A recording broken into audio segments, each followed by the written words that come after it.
Olá, meus amigos e irmãos, sejam bem-vindos mais uma vez em mais um episódio do Escolhe, pois, a Vida. Para hoje, nós vamos analisar o valor jurídico da vida.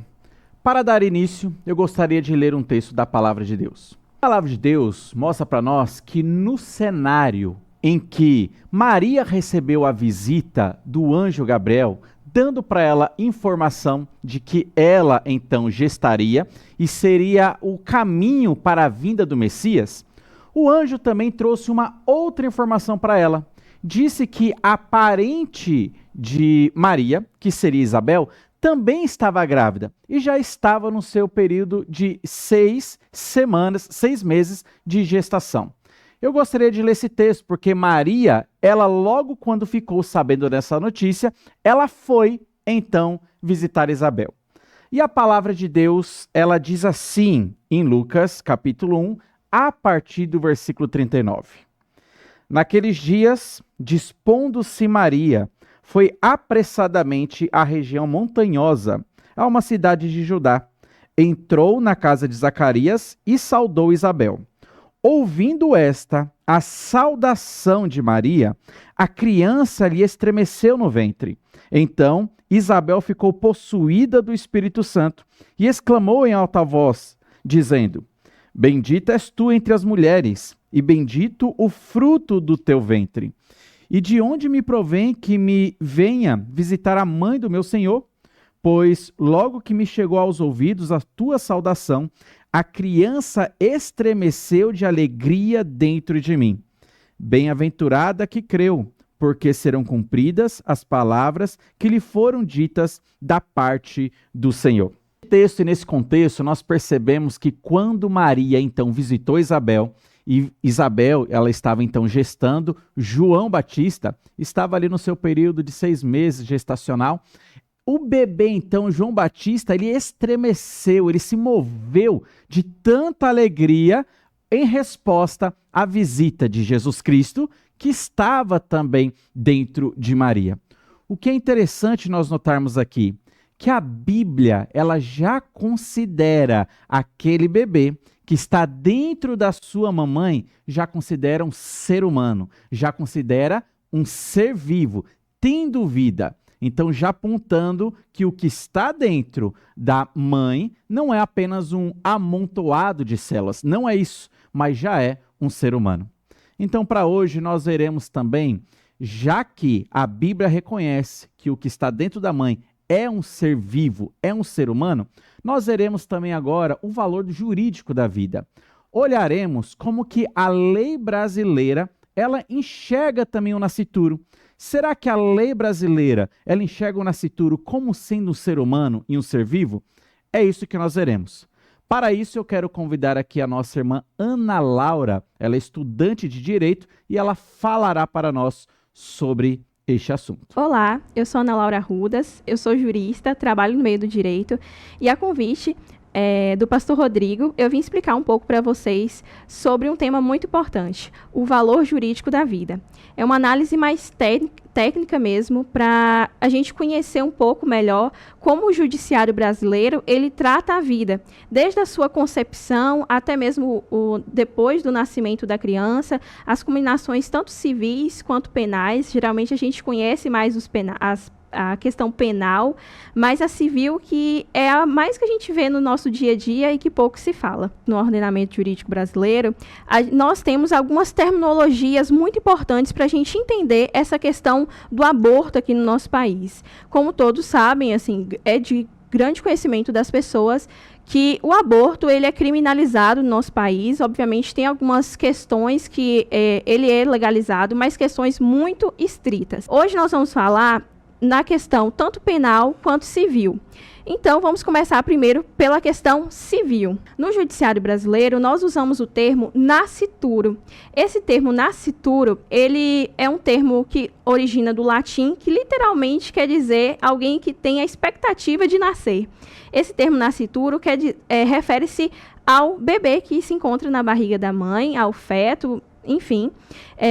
a gente entende que esse termo nascitura é justamente isso, essa expectativa de vida. E assim como ele tem expectativa de vida, ele tem expectativa de adquirir direitos e deveres. Nós adotamos a teoria da concepcionista, onde nós entendemos que, por mais que aquele bebê ainda esteja na barriga da mãe, ele tem direitos, sim, a serem preservados. Para o direito civil, o nascituro, ele é um ser de inúmeros direitos, como reconhecimento de paternidade, alimentos, até mesmo questões que algumas mães podem entrar na justiça para que esses pais, eles venham cobrir ali gastos durante a gestação, porque essa criança ela tem dignidade a ter uma vida de qualidade, mesmo que seja intrauterina.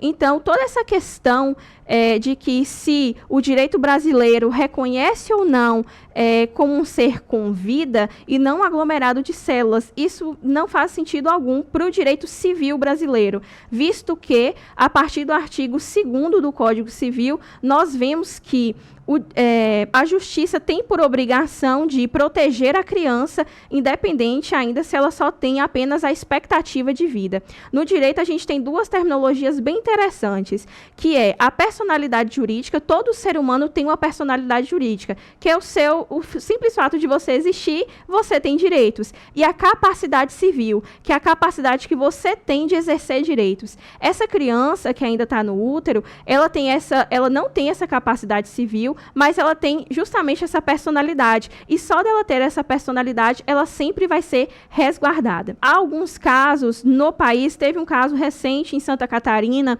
onde um trabalhador, ele tinha uma esposa grávida e ele se acidentou na metalurgia e, enfim, veio a falecer. A esposa entrou com ação contra a empresa para que a empresa reparasse os possíveis gastos que aquele marido teria com o filho, como faculdade, médicos e tudo mais. E a resposta da justiça foi positiva em relação a essa mãe, e essa empresa arcou com os danos morais e materiais a essa criança. A mãe, no caso ali, representava a criança ainda no ventre dela, porque, como eu disse, a criança não tem capacidade civil, mas ela tem personalidade jurídica, o que garante direitos a ela. Então, para concluir, no direito civil, nós vemos com muita clareza que, a partir do Código de 2002, nós vemos, assim, de forma muito clara que a teoria que nós acreditamos, a maior parte dos julgadores, tanto ministros como desembargadores e juízos de primeiro grau, é que a teoria é a concepcionista. A partir do momento que o bebê ele é concebido,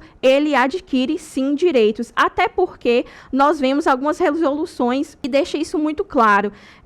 Nós temos hoje casos e casos de realmente de pais que, algo muito interessante, pais que ainda desconfiam às vezes se aquele filho é mesmo dele ou não, tem essas situações de conseguir fazer testes de DNA ainda com a criança no ventre. Hoje a tecnologia avançou para isso, ou em alguns casos que a gente tem na nossa jurisprudência, que ele tinha a expectativa de ser o pai com base em algumas provas que a mãe apresentou perante a justiça, e ele teve que arcar com despesas médicas e toda essa questão que ela tem durante a gravidez, como até mesmo como todos sabemos que a grávida ela tem uma série de questões como vitaminas, médico com frequência, todo um pré-natal assistido, até mesmo essas questões do pré-natal que são direitos civis da mãe. Mas a justiça não está, a justiça, a Constituição, todos os poderes juntos ali, eles não estão apenas dando qualidade de vida à mãe, mas dando ela a oportunidade de dar uma qualidade de vida para o próprio filho dela. Nesse momento, a gente vai entender um pouco melhor as combinações penais do aborto em nosso país. Como é de conhecimento da maioria, o aborto no solo brasileiro, ele é crime. Justamente porque o Código Penal também adota essa teoria concepcionista, que desde o momento que a criança se encontra no ventre da mãe, ela deve ser protegida, porque ela tem justamente isso, que se chama personalidade jurídica, ou seja, por mais que ela não tenha capacidade civil plena de exercer os seus deveres, mas ela tem esses direitos adquiridos, direitos que nós chamamos de extrapatrimoniais, que são direitos à vida, direitos de ter uma proteção ali para que ela tenha essa expectativa de vida realmente suprida. Eu vou ler para vocês exatamente como está no Código Penal. Bom, o Código Penal tipifica o aborto nos artigos 124 a 127. 124, aborto provocado pela gestante com seu consentimento, detenção de 1 a 3 anos. O artigo 125, aborto por terceiro sem consentimento, reclusão de 3 a 10 anos. 126, aborto por terceiro com consentimento de 1 a 4 anos. E 127, que forma o qualificador a se resultado de lesão grave ou morte da gestante. Como nós podemos ver, tem toda essa questão de penas que, dentro do ordenamento brasileiro, como jurista, a gente entende que não vamos entrar no mérito se são penas, se nós acreditamos se essas penas são baixas ou altas para essas mulheres que cometeram esses crimes, ou para terceiros que acabaram ocasionando a morte desse nascituro. Mas, para a gente, né, essas questões de 1 a 3 anos, de 1 a 4 anos, essas pessoas, muito dificilmente, até porque não cabe dentro do ordenamento penal, elas entrarem no regime fechado, até porque pelo tempo de pena. Então, são penas que nós entendemos como penas brandas, penas que são pequenas. Bom, como eu falei para vocês, tem algumas situações no nosso país que permite que o aborto seja legalizado. E da mesma forma, eu vou ler exatamente como está no Código Penal para a gente ter um entendimento um pouco melhor. O aborto necessário, que é o aborto terapêutico, quando não há outro meio para salvar a vida da gestante. Aborto sentimental, em gravidez resultante de estupro, com consentimento da gestante. Aí a gestante chega até o hospital e relata a questão do estupro e ela consente que aquele aborto seja realizado. O STF debateu a descriminalização do aborto até a 12ª semana, tensionando a pressão penal para que o nascituro ele tenha uma maior proteção. Como nós vemos, tem algumas situações no nosso país que ela permite essas questões do aborto. Uma questão muito interessante é porque hoje, em algumas resoluções, tanto do Conselho de Medicina e até mesmo dentro do STJ, nós vemos que o médico, se uma paciente chega até o hospital relatando que ela realizou um aborto e que ela precisa de cuidados médicos, por mais que a gente olhe para o Código Penal e fala, Ana, mas o Código Penal ele entende que o aborto é crime.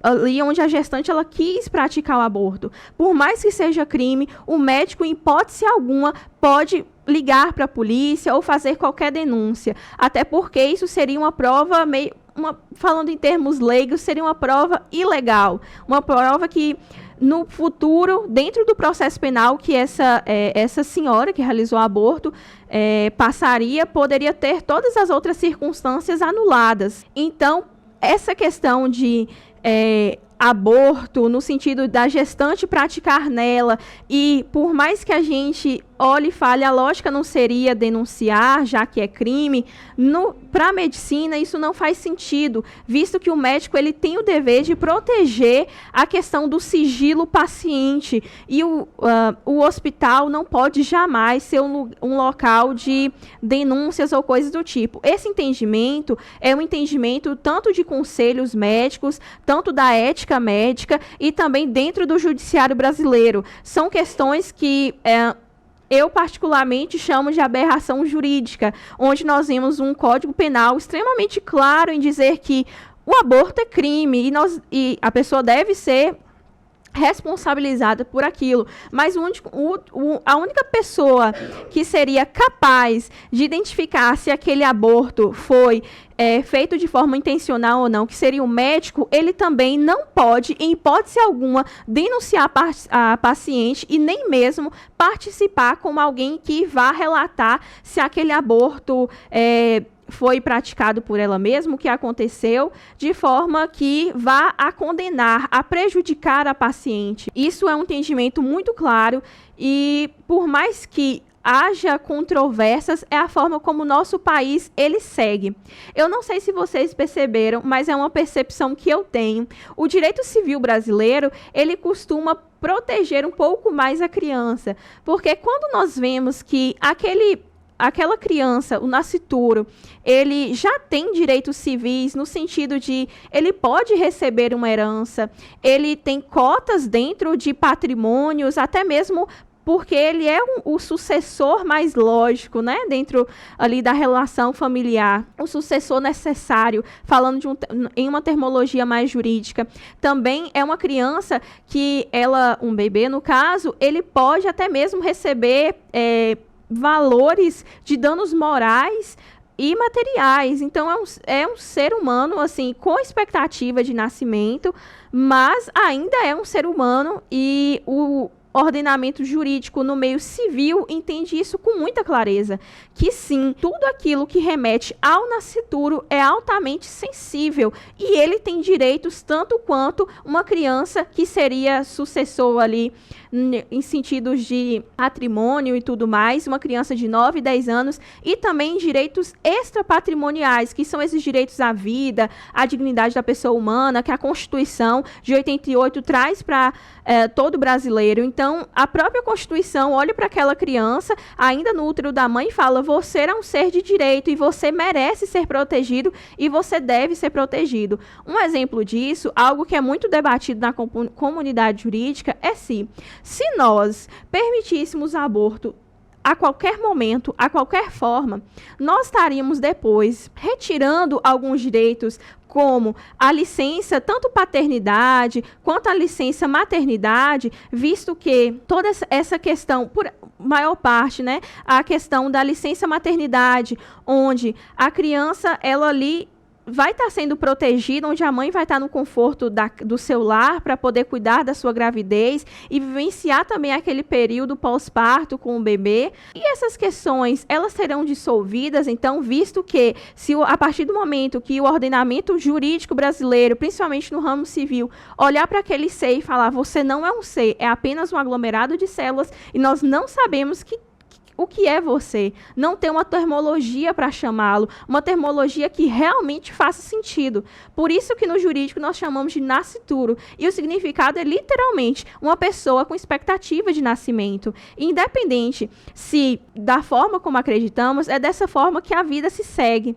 Até porque faria muita confusão patrimonial se essa criança não fosse detentora de direitos sucessórios ou coisas afins. No direito penal, a gente vê ainda mais essa confusão, onde, por exemplo, nesse caso do médico, o único que seria possível de identificar um aborto que foi feito pela própria gestante.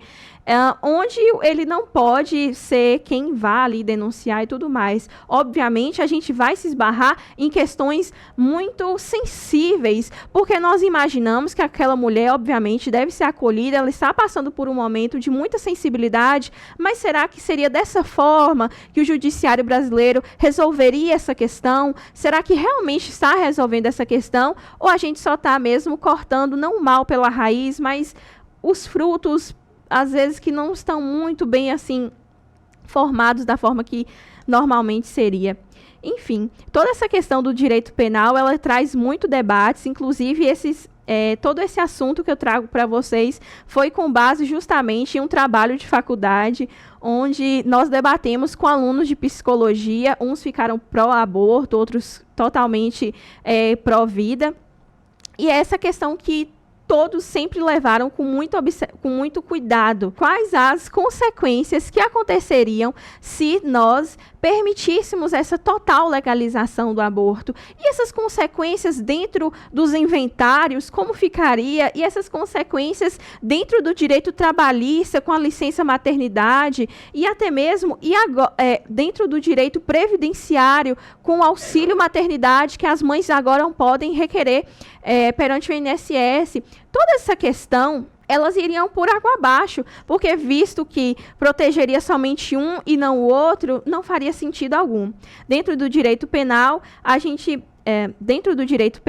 o judiciário ainda peca nessa parte, por ser muito controverso. Nós vemos alguns juízes, alguns desembargadores, eles divergem muito entre si.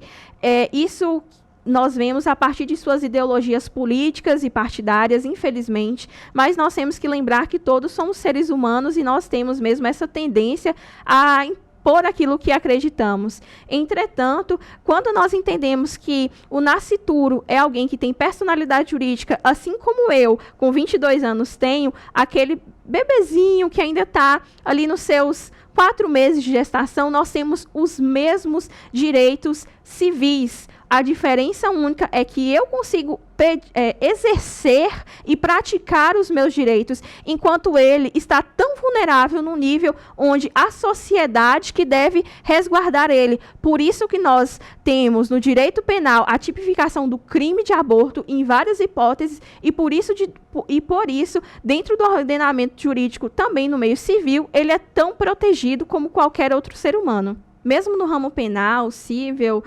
trabalhista, previdenciário, tudo tem que voltar para sempre isso, que a vida é inegociável e que nós temos que moldar um judiciário que entenda isso, independente das questões que estejam ali, políticas, partidárias, entender que a questão da vida é muito mais que isso. Nós estamos falando de seres humanos, por mais que eles ainda não estejam entre nós, eles têm essa expectativa de nascimento, e só de entendermos que ele tem essa expectativa, não faz sentido algum um cristão querer ceifar algo que é uma bênção de Deus. Em Salmos diz que o Senhor, ele nos olha e nos cuida desde o ventre da nossa mãe, então não faz sentido algum eu defender algo que não é de acordo com a palavra do Senhor. E nós, como cristãos, temos sim que sermos firmes e militantes diante da palavra de Deus, levar a palavra de Deus aonde formos no nosso trabalho, em nossas faculdades, e principalmente na faculdade a gente encontra muito isso de quem é contra, quem é a favor, mas devemos permanecer firmes na verdade de Cristo, porque é essa que nos prevalece. Meus irmãos, 2 coisas aqui nós podemos observar. Primeiro, que a lei brasileira, a lei civil, ela já considera um ser vivo aquilo que está dentro da barriga da mãe. Ela não pode considerar como um amontoado de células, porque aquele ser vivo, aquele ser humano que está dentro da barriga da mãe, não importa o período gestacional em que esteja, ele já tem direitos legais, amparados pela lei brasileira. Uma segunda coisa interessante a se observar é que você ouviu a nossa irmã citando os casos permitidos, segundo a lei brasileira, permitindo a prática abortiva. O que eu quero salientar, não é porque a lei brasileira permite alguns casos que Deus e a Bíblia também está permitindo. Nós veremos logo em breve também sobre casos delicados. Como que nós podemos ter um olhar bíblico e teológico para casos que são delicados? Será que Deus apoiaria a prática abortiva em alguns desses casos que são delicados, que são complexos e que são polêmicos? Nós veremos isso também. Fica aqui o meu abraço, que Deus esteja abençoando grandemente a sua vida e esteja nos acompanhando nos nossos próximos episódios do Escolha, pois, a Vida. Deus abençoe sua família.